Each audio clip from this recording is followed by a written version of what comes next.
confidential business coaching and training services. Whether you're just getting started or are ready to expand, we have the tools, resources, and expertise to help you succeed.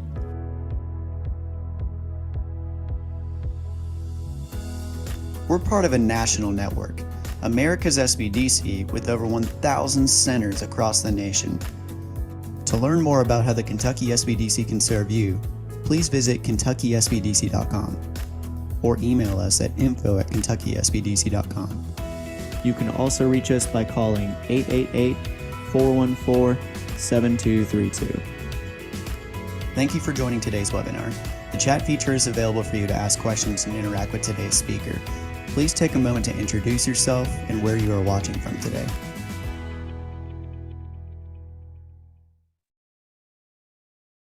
All right. Hello, everyone. My name is Kevin Norville. I'm the program coordinator for the Kentucky Small Business Development Center. This historic flooding throughout Eastern Kentucky has left so many of our friends and neighbors hurting and working hard to get back to life as normal. And we know that many business owners have also been impacted. And our thoughts and prayers continue to be with those experiencing this tragedy firsthand.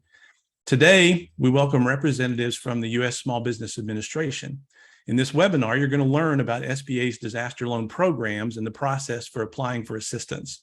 And we're also going to have time at the end for you to answer or ask any questions you may have. Today's speakers include Jack Camp and Tahita Mateen, Public Affairs Specialist from the Office of Disaster Assistance. We're also joined by Valerie Henderson, Rodney Kuhl, and Michelle Spriggs, business coaches with the Kentucky Small Business Development Center. In addition to helping you identify small business disaster loans and other sources of capital, our business coaches can also provide technical assistance to help you recover, rebuild, and grow your business. One final housekeeping note, this webinar is being recorded, and you will receive an email containing a link to the replay in case you missed anything in the presentation. So now I'll turn things over to Jack and Tahita. I want to welcome you both and thank you for joining us today to share this important information for business owners. Thank you, Kevin. And we'll get started in just a second here.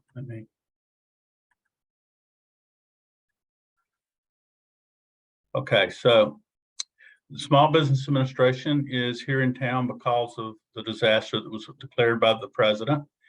And whenever the president declares a disaster for individual assistance, it activates our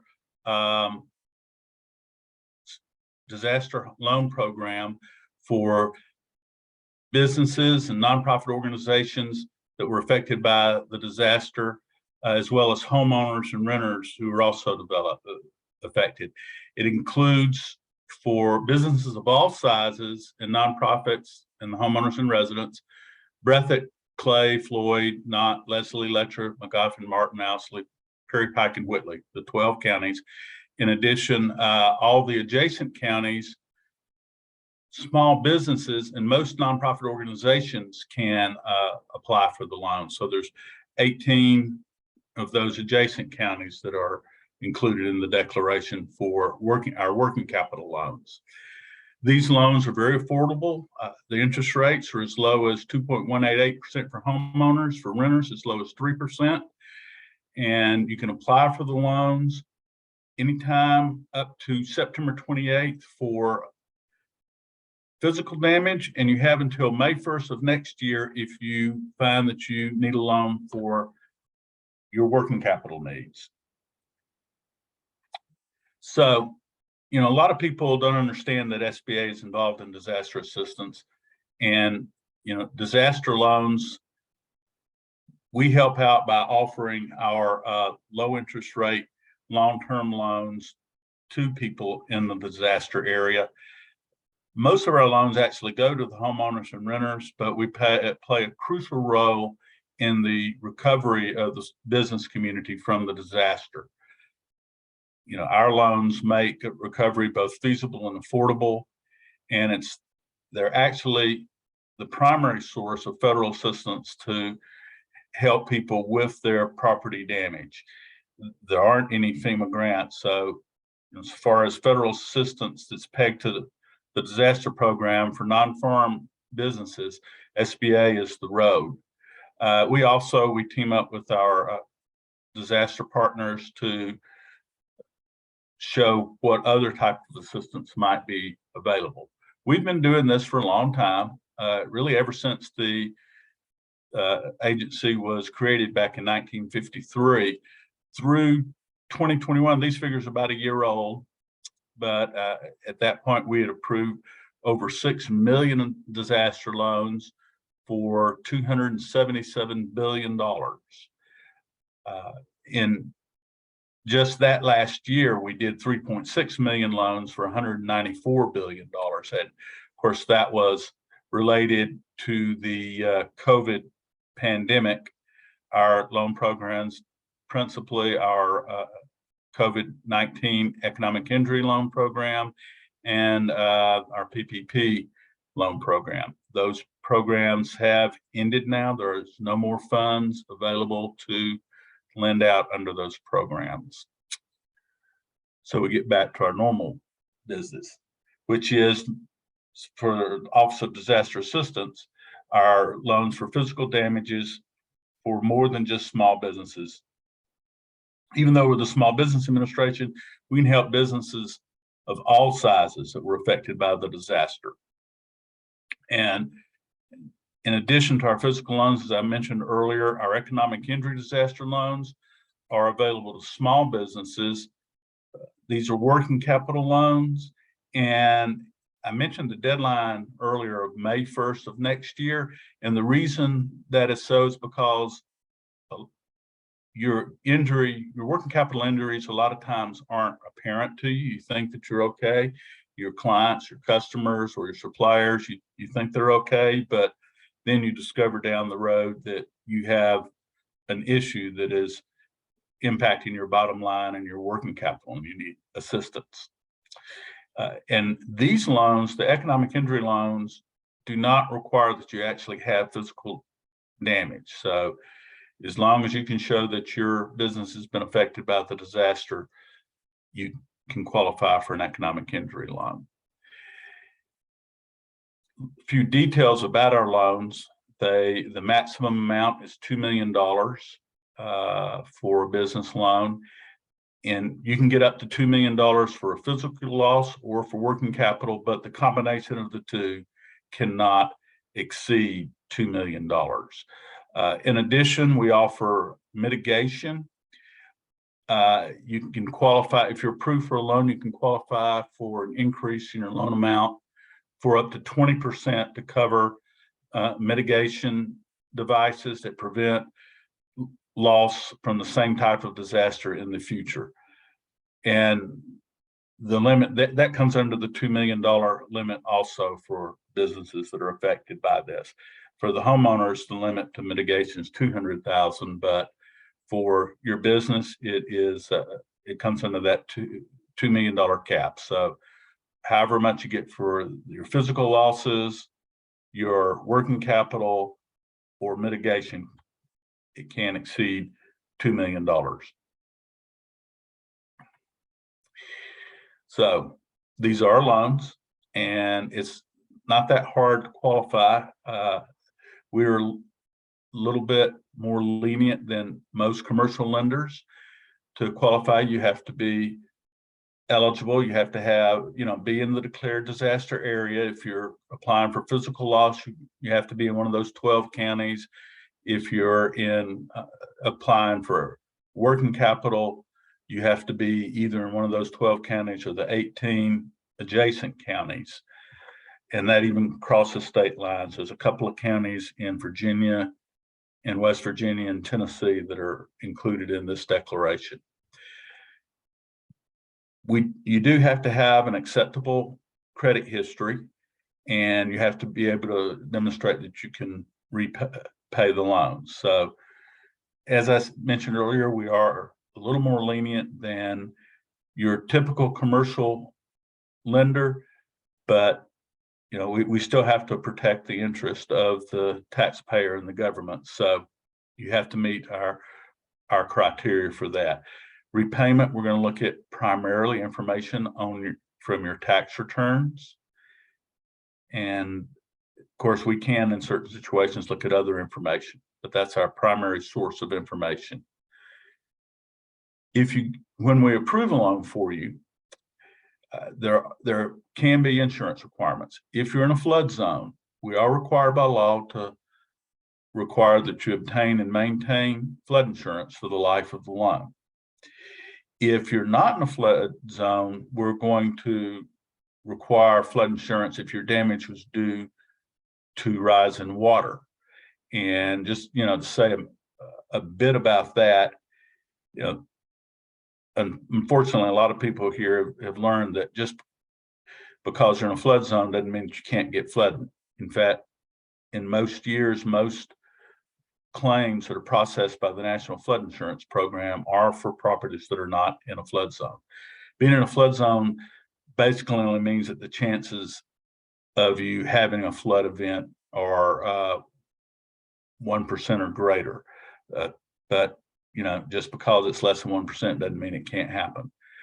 If the loan is secured, we also require hazard insurance, and basic insurance that is required, you know, by other lenders. You know, if you're talking about your home, it'll be your basic homeowner's policy. If you're talking about your business, it'll be your basic business property, business insurance.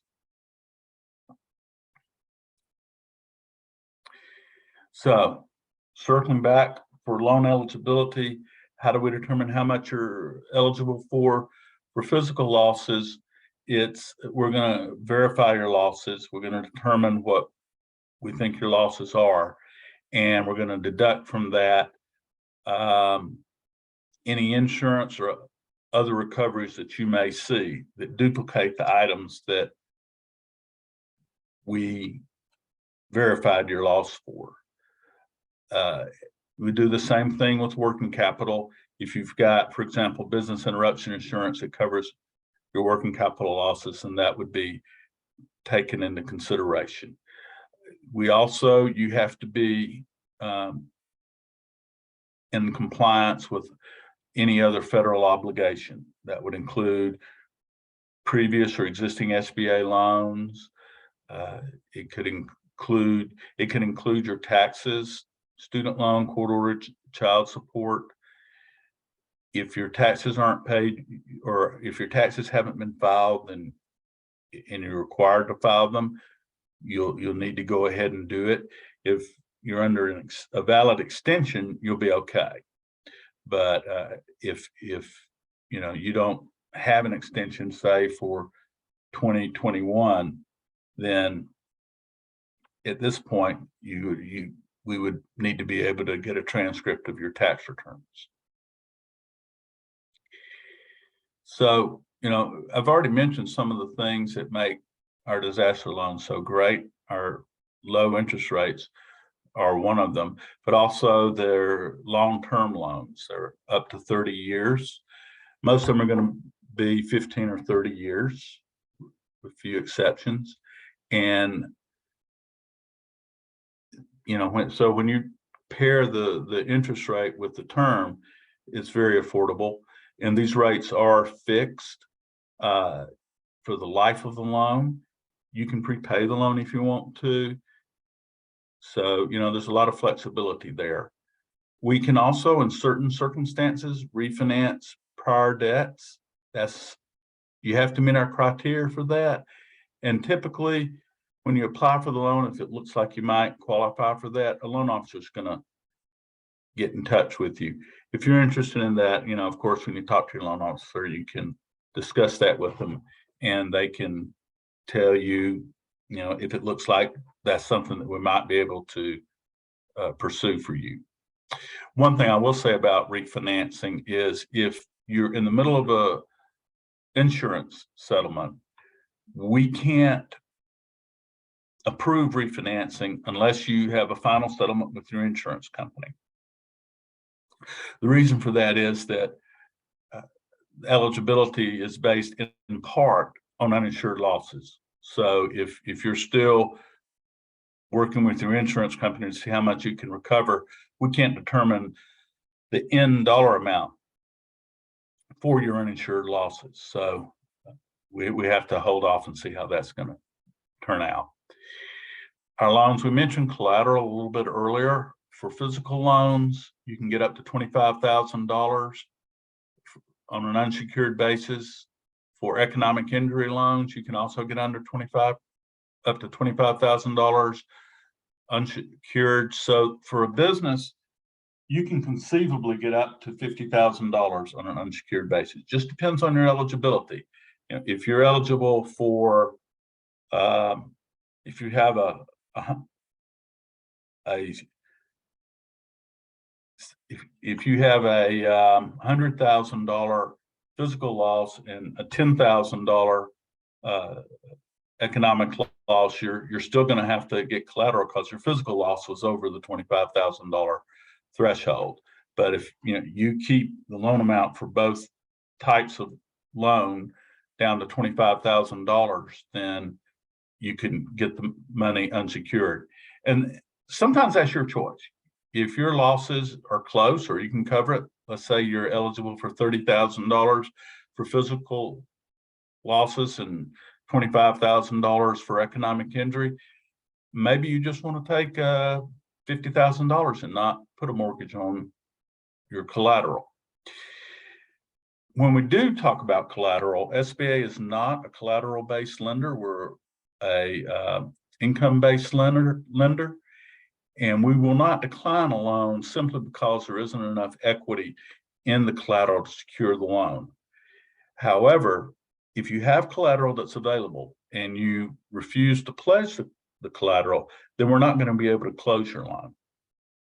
So if we see that you have, and that's typically real estate, if you have real estate available that could secure the loan, even if there's not enough equity there to fully cover the loan, we're going to require it to cover the loan if you are over our unsecured thresholds, and you'll need to supply that collateral in order to close the loan.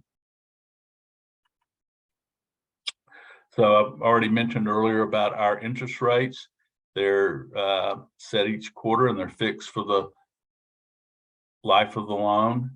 And most of the loans that we make, there's two rates really. There's a credit elsewhere and a non-credit elsewhere.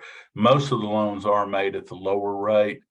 I don't really like that name because it kind of implies that you go out to your bank to see if you could get a loan for them, but it really has nothing to do that. It's a financial analysis that SBA performs based on the information in your file with your application. So how do you apply for the loan? We like to think of it as a three-step process. The first thing is to apply. You can apply online at disasterloanassistance.sba.gov. You can also visit one of our disaster recovery centers. If FEMA has a disaster recovery center open in the area, we will have people there that can help you. We have also opened up 3 business recovery centers where you can receive assistance in applying. If you can also call our 800 number at 1-800-659-2955, where you'll be able to get some assistance. You have up to 60 days from the date of the declaration to apply for physical losses. That is September the 28th for this disaster. For economic injury, I mentioned you have more time. You have up to May 1st of 2023. So you have 9 months to apply for economic injury. So once you apply for the loan, we're going to verify your damages. And that will be either via telephone, or we'll schedule a site visit if necessary to come out and take a look at your property. And we'll process, then after that, the loan will go to our loan officer who will take a look at it and process it. The whole process from the point that you apply for the loan up to a decision of whether we can offer you a loan takes 2 to 3 weeks. And when we approve the loan, then we will prepare the loan closing documents and forward them to you. If we're unable to offer you a loan, you will have reconsideration rights. Typically, that is 6 months from the date of our action. And you'll receive a letter that spells out specifically what you're to do. The loan officer will discuss with you the reasons we weren't able to offer you a loan, but the letter will also give you information about it. And the initial reconsideration period is 6 months. If you ask for reconsideration and we're still not able to offer you a loan, then the second go around, we give you a final chance to request an appeal of that decision. And it'll take, you've got 30 days to make that decision, whether or not you want to ask for an appeal. If we weren't able to offer you a loan, I would suggest that you take a close look at the letter that we sent you. Consider sitting down with an SBDC counselor or your CPA or somebody to talk about your situation. You can call us to talk to us about it, but it's probably a good idea to figure out what was the issue that kept us from offering a loan, and what do you have to do to resolve that so that you can be successful with the reconsideration. There's a lot of times we say no the first time around, and we turn around and reverse that decision on reconsideration. We like to be able to do that, but we still, like I said earlier, you have to qualify, meet policy requirements, and also we have to protect the interest of the government and the taxpayers. So take a look at it and say, well, maybe my credit score is low, but there's a reason why it's low. So once we approve your loan, and we'll send you the loan closing documents, which usually come to you within just a few days, you'll close the loan. And we can get an initial disbursement after you execute the loan closing documents and get them back to us within 5 days. Our initial disbursements on these loans are usually made up to the unsecured limit of the loan. So it'll depend on what we're lending you the money for. It can be for up to $25,000, or in the case where you have both physical and economic injury, it can be possibly up to $50,000 with an initial disbursement. And subsequent disbursements are generally made in installments to match the pace of your recovery. There are exceptions to that. If you're moving and we have to close the loan in escrow or something, then we may make a larger disbursement in one chunk. But when we do that, things kind of get slowed down because we have to get ready for it. You have to know exactly, where you're moving, and you may not know that until you get your loan approved and know how much money you've got coming to you. And you'll have to have an attorney on your side to close the loan in escrow so that we can make the full disbursement all at once and get all of our requirements out of the way. Typically when we close the loan initially, the first disbursement, you've met the minimum requirements to get the loan closed. You sign a loan authorization agreement and a note. If you're required to get flood insurance, you've gotten your flood insurance, but there'll be other requirements, to get the rest of the money. For example, it might take you a little longer to record the mortgage or get your other insurance that's required in place. Sometimes, depending on your construction, you might have to get a building permit. There are a lot of other requirements that can be on a loan, and so that's why there are subsequent disbursements that kind of go along with the construction. But like I said, in those instances where you are doing something like a relocation and you have to have all the money at one point, then the closing attorney has to make sure that all of our requirements are in place at one point in time. So we've already mentioned, and I'll mention it again, our filing deadline is September 28th for physical losses and May 1st for economic injury. This deadline, if it can be extended, I wouldn't count on it, but it can be extended. And a lot of times in declarations similar to this one, FEMA will extend the deadline, and we're dependent on FEMA. They're the ones who tell us if what the deadline is. So if FEMA extends the deadline, we will follow suit with them to extend the deadline. When we extend the deadline, though, it's going to refer to this physical deadline. It won't be an extension of the economic injury deadline unless they wound up extending it longer than the May 1st. And that's, for FEMA to go out 9 months is incredibly rare. Okay, so let's talk a little bit about filing requirements. And we try to make it as easy as we can.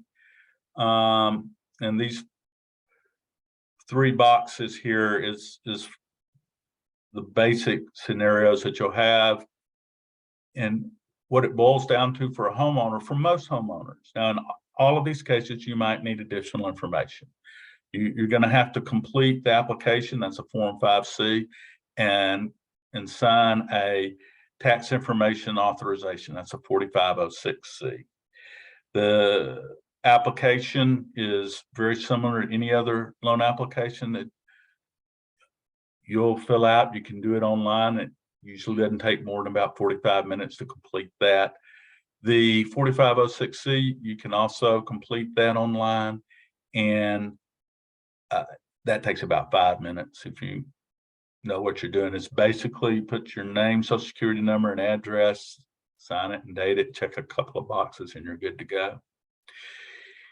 Now, for businesses, of course, now there are additional requirements. We start off once again with the application. It's called Form 5, and it's, once again, similar to any other applications you would complete for a loan. The 4506C is the same one that is required for a home loan, and we need one for the applicant business. In the case of a sole proprietorship, that would include the principal, but if there's another business owner, or if it's not a sole proprietorship, then we'll need a form for each principal that owns 20% or more of the business, each general partner or managing member, and anyone who has, and for any affiliate where the owner, one of these people who has 20% or more, has a greater than 50% ownership in another business. And so an affiliate, that can be either a parent or a subsidiary of the applicant, or any other business that has common ownership or management, where there's common control within the affiliated group. For businesses, then we come into the different things that we require for businesses. We need, for the business itself, a complete copy of its most recent income tax return. And for each principal of the business, the ones that we identified up there with the 4506C that own 20% or more of the business, we need a personal financial statement. We have a form for that. And then finally, a schedule of liabilities. And that is for the business. And that's another form that's available online. It's not too hard to fill out. You have to know what your debts are. Now, I say all this, and there could be, depending on your situation, additional information that's required, but this is the basic information that we were required to accept your application. Once your application is accepted, then a loan officer may call you up and say that additional information is available. If that information is not available at the time that they get in touch with you, they may wind up having to withdraw your application. That's okay. We give you 6 months to get everything that you need and get it back to us. And once again, we're going to give you a letter that's going to tell, this is when you have to get the information back to us. This is specifically the information that we want. And the loan officer will go over all of that with you. If you have any questions about it, once again, you can call our 800 line, get some assistance, come into any of the centers, or visit one of our friends with the SBDC. They can help you figure out where you need to go, what the next step is. And finally, we have our information for nonprofits. I don't know if we have any nonprofits on the line, but it's very similar for businesses. The application, the tax return, or if they don't have to file a tax return, the IRS tax exemption certificate, and 3 years of statements of activities, or basically financial statements, and a schedule of liabilities.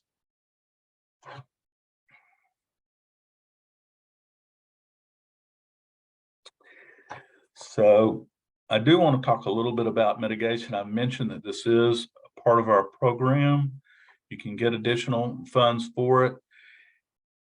And a lot of people are going to be rebuilding due to the disaster, and this is really a good time to consider mitigation efforts to make your business more resilient. We want to wind up, when we recover from this disaster, with a more resilient business community that won't be devastated as badly as this particular event has been. But mitigation is effective at reducing the loss of both life and property. And it's worth looking into, even though it costs you money. There's more and more disasters every year, and not every disaster is covered by a federal disaster declaration. It says only 50% of events trigger federal assistance. I got to think that that's generous. I mean, you think about it, fire, there's not too many fire declarations. There have been some lately, but most fires that occur without a disaster declaration, because it's only 1 or 2 structures involved. And you may have insurance that covers that. It may cover most of it, but there may be mitigation efforts that you can take to reduce the amount of the loss. And there are different programs that can help you, show you how to build back stronger so that you can have a more effective recovery. And the bottom line is, here down at the bottom, FEMA has estimated that every dollar that you spend on mitigation today can save you $6 in the future in a similar event. So, it's almost like insurance. How much insurance can you afford? Well, how much can you afford to lose? And if you can spend a little bit today to save you some money down the road, that's very helpful. And it really, using a disaster loan for that mitigation is a smart way to go. I've put an example here based on what it would cost to get an additional $15,000 for a mitigation project. So let's say that you qualified for $100,000 an SBA loan, and you had a project that was less than the 20% threshold, say $15,000. You could get, now this interest rates have changed, so I could probably update this, but they hadn't changed that much. I mean, in this example, it costs for $15,000, just a little over $50 a month. I think with the current interest rates, it'll be a little more than that, but not substantially more than that. It's still going to be, a very reasonable alternative. When you think about it here, you're talking about $100,000 loss. If there's $15,000 that you can spend to avoid that, wouldn't you do that? Because that's, if that happened again, even if there was a disaster, you're looking at another $350 a month. Now, we mentioned over here a couple of ideas that you can do, and this certainly isn't a complete list of things that you can do to mitigate your losses in a disaster. One of the biggest ones, of course, is elevating a structure, adding a sump pump, relocating out of a floodplain is always a good idea if you can do that. There's a lot of things you can do with landscaping to improve the water runoff and drainage, and that's certainly something to consider. And like I say, there's a lot of rebuilding that's going to be going on here in Eastern Kentucky, so now is a good time to consider what you can add to improve your property.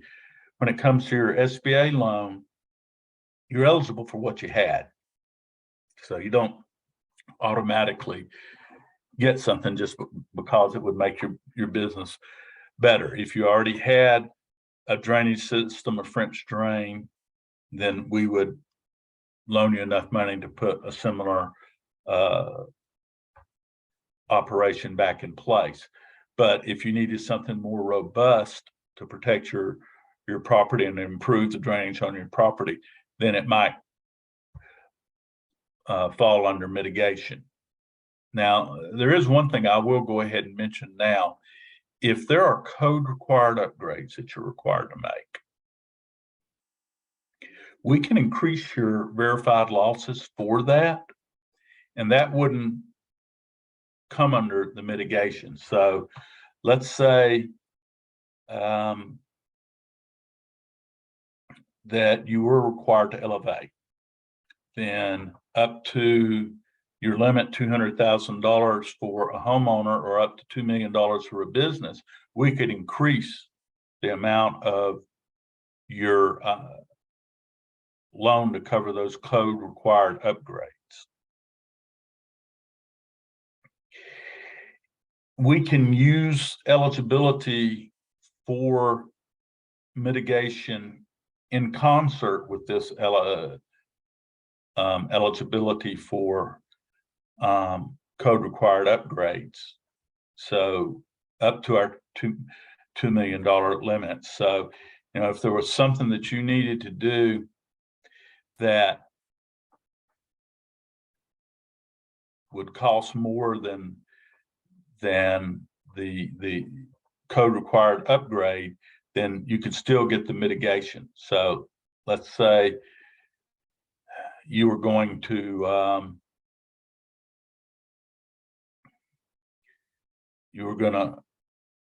elevate your business, your building, and that was going to cost you, an extra $100,000, and we could increase your verified losses by that. And as long as it didn't hit the $2 million threshold, we could go ahead for your business. We could go ahead and approve that. And then if there was something else you needed to do, some sort of drainage or, other action that you needed to take to mitigate for flood damage, we could include that as part of the mitigation eligibility. I don't know if any of you were really affected by wind. I know that the declaration included severe storms. So, but there might be, some things here, some examples that you can consider.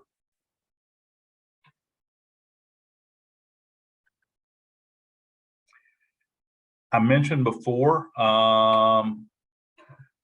about some resources that are available to you A great source that I like a lot is the Insurance Institute for Business and Home Safety, IBHS.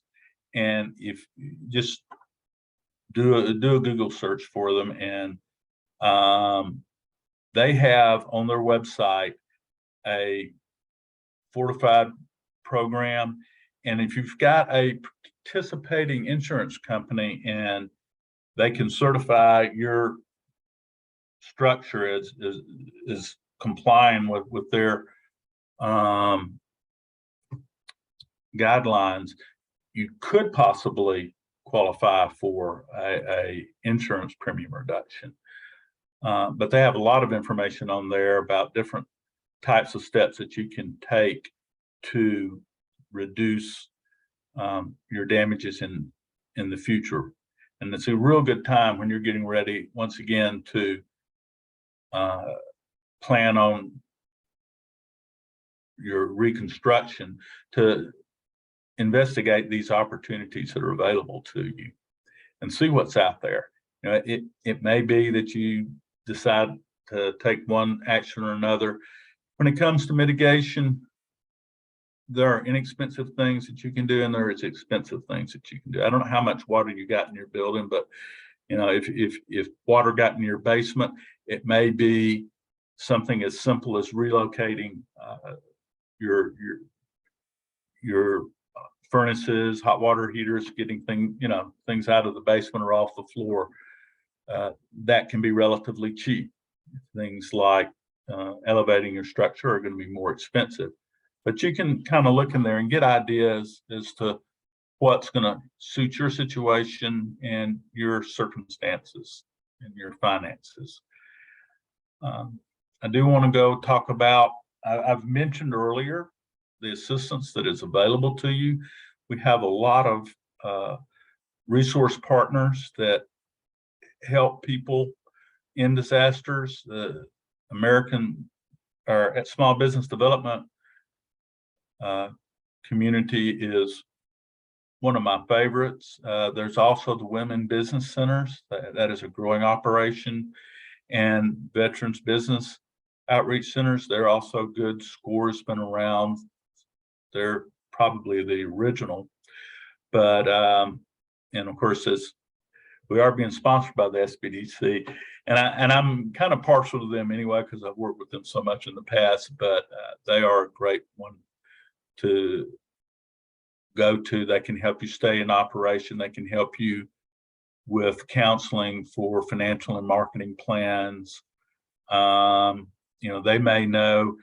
I'm sitting here talking about disaster loans. I know all about disaster loans, but they might know about alternative sources of revenue or financing, and help you come up with ideas to run a more efficient business, an effective business.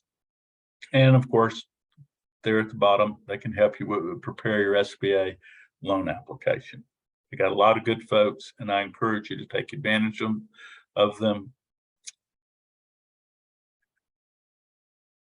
And I'm going to talk a little bit now about disaster preparedness. And you're in it's not if, but when will a disaster strike? I've been working for SBA's Office of Disaster Assistance for a lot of years now. And I've unfortunately come to Kentucky many times, been to Eastern Kentucky quite a few times. And so, this isn't the last time it's going to flood, unfortunately. And really, most places you could move, the likelihood of a disaster is there. In some places, they have multiple types of disasters that they are liable to have. And so disaster preparedness is important to consider. And one of the big reasons is that, 25% of businesses, this comes from the Insurance Institute for Business Home Safety I talked about earlier, 25% of businesses that closed due to a disaster aren't able to reopen. So, those odds aren't great. I've got some steps here that I'm going to go through real quick. Establish communication plan, protect vital information. This will include both documents and electronic information on a computer. Review your insurance coverage. Become a friend with your insurance agent. Review periodically your insurance with them. Talk to them about what you have, what has changed. There's facilities and operations planning. Can you operate from another location? And I'm going to talk a little bit about disaster preparedness resources. And then finally, once you develop a plan, practice it with your staff. If you got the greatest plan in the world, but it's just up on a bookshelf gathering dust, it's not worth very much. You got to let people know what you're doing. So I've talked a little bit about the Insurance Institute for Business and Home Safety. There's two places that I like a lot: FEMA, ready.gov, so easy to remember. They have got a wealth of information on their website about disaster preparedness. Some of it is for businesses, most of it is for homeowners, and I encourage you to look at that stuff for homeowners, because you've got to take care of yourself first before you can help your business. But there's also here at the Insurance Institute for Business and Home Safety, I'm going to go here real quick. I want to show you their website. I want to show you a tool on here. I'm not going to go into the tool because we don't have time, but if you go to their website, and you can Google it, the Institute for Business and Home Safety, IBHS.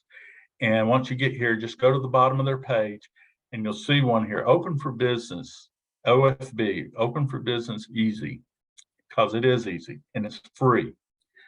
If you go there, they have a plan, a business preparedness plan that you can download. Let's see, I want to find it here on the web page.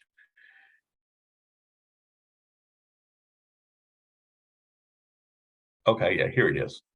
So you can either download just a checklist or an entire toolkit.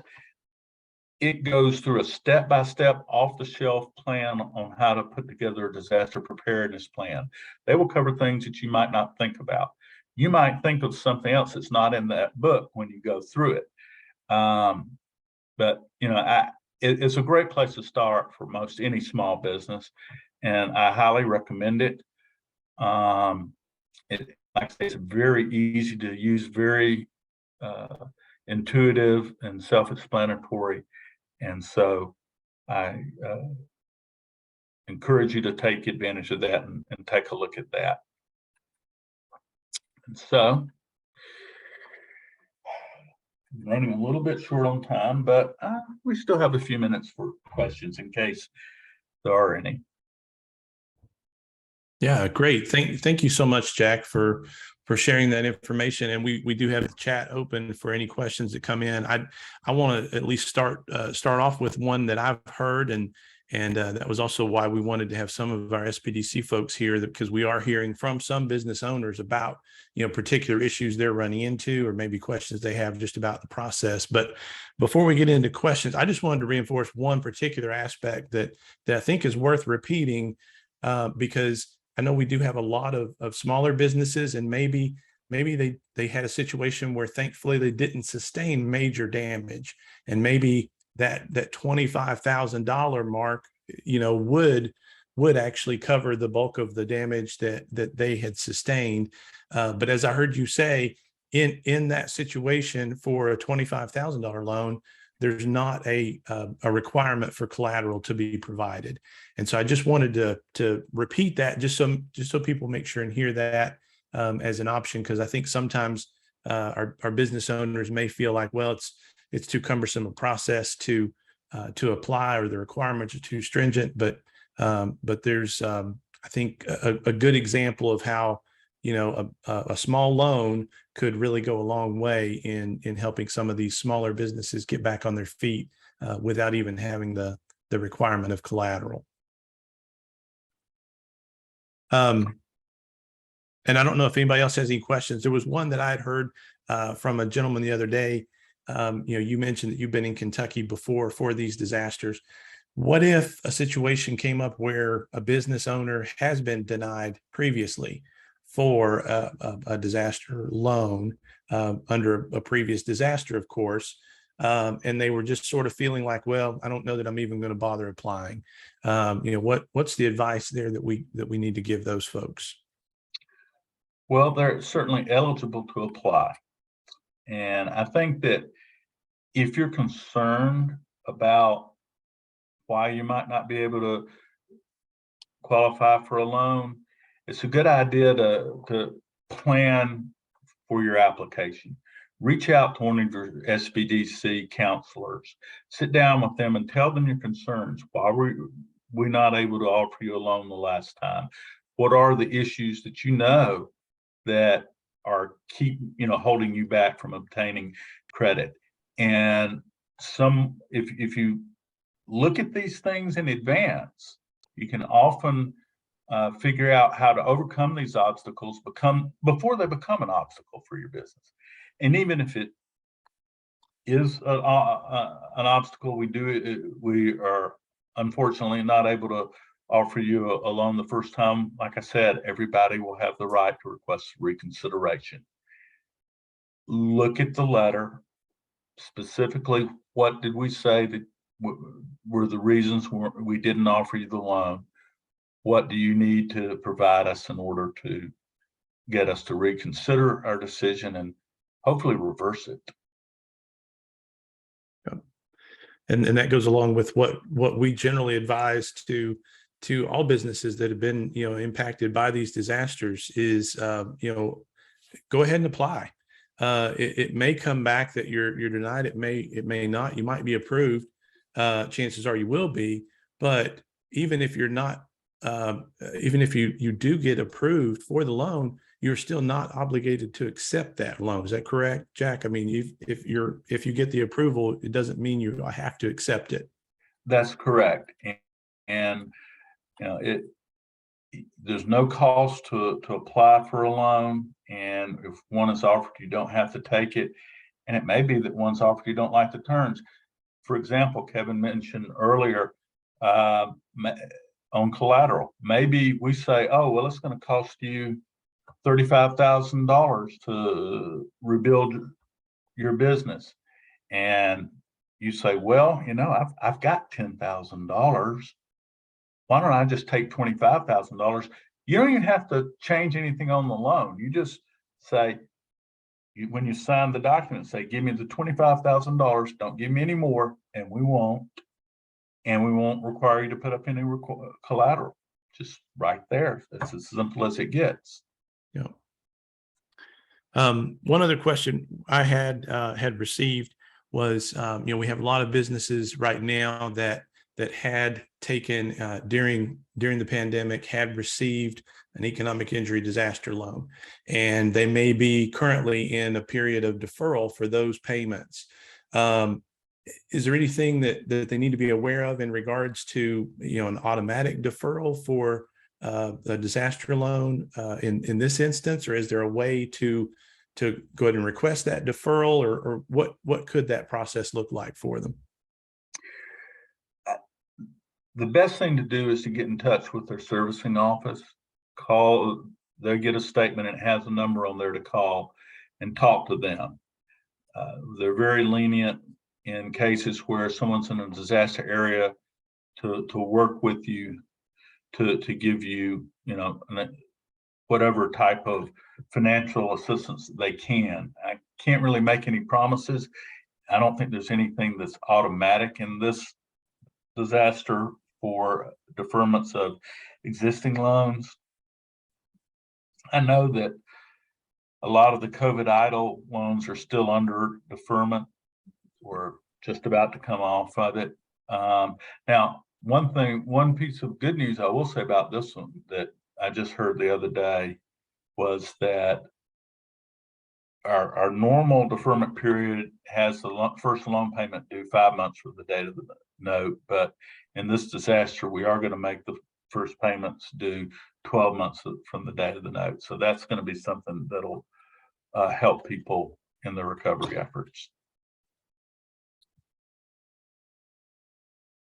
Right. I'm looking in the chat. Does anybody got any questions on the panel that they'd like to go ahead and ask? Feel free to unmute and do so. I don't see anything in the chat room at this time.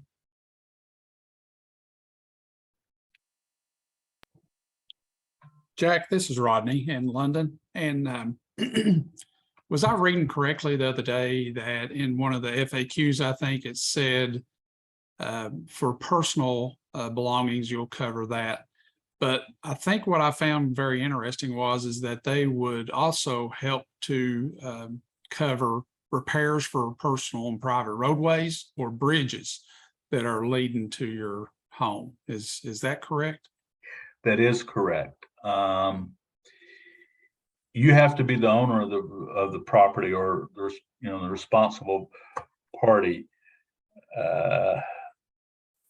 This has come up over the years. This common up here in Appalachia, in the mountains, West Virginia, Kentucky. So yes, if there's a road, now if this is your home, homes are eligible for up to $200,000, and that bridge is going to be considered part of the real estate eligibility for the home. So whatever that is, if it's your business, it would fall under the $2 million cap for a business. But yes, that is something that we can address for homeowners. Okay, thank you. And I think the other one is we have several people that have been asking too, just to make and clarify that they may have got an EIDL loan or some kind of disaster loan through the COVID process, and they are eligible for this loan as well. That is correct. This is a separate disaster declaration and with separate eligibility requirements and limitations on the loan. Okay, thank you for clarifying all those.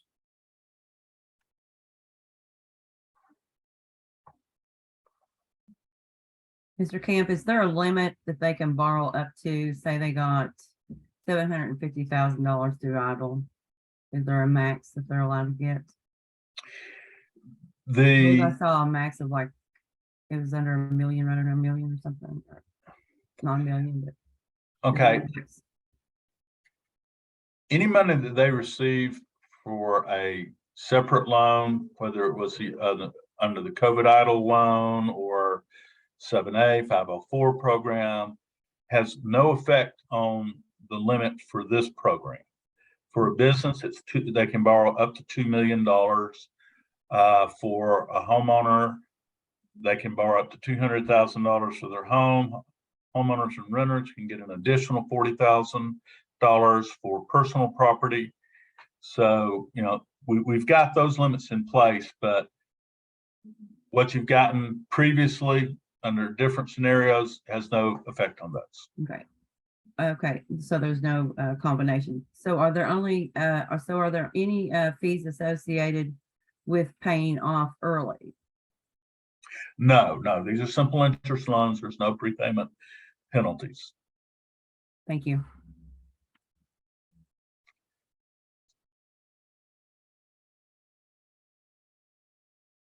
Okay. I think that will do it then. I don't see any other questions popping up. So at this time, Jack, I just want to thank you very much for joining us today, presenting this information and this webinar to business owners in Eastern Kentucky. I want to thank everyone for their participation in the webinar. I'm going to drop in the chat now the best way to get a hold of us at the Kentucky Small Business Development Center.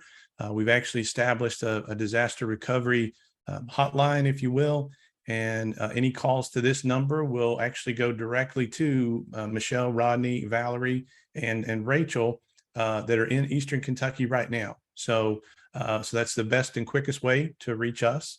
But if you have any additional questions or want to speak to one of our business coaches, please give us a call.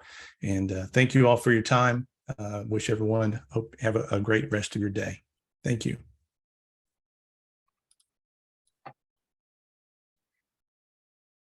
Thank you for joining today's webinar. At the Kentucky SBDC, we know small businesses are the heart of our economy. That's why our goal is to help business owners start, grow, and succeed in Kentucky. Find out more about how our no-cost business coaching, training, and resources can help your business. Visit us at KentuckySBDC.com.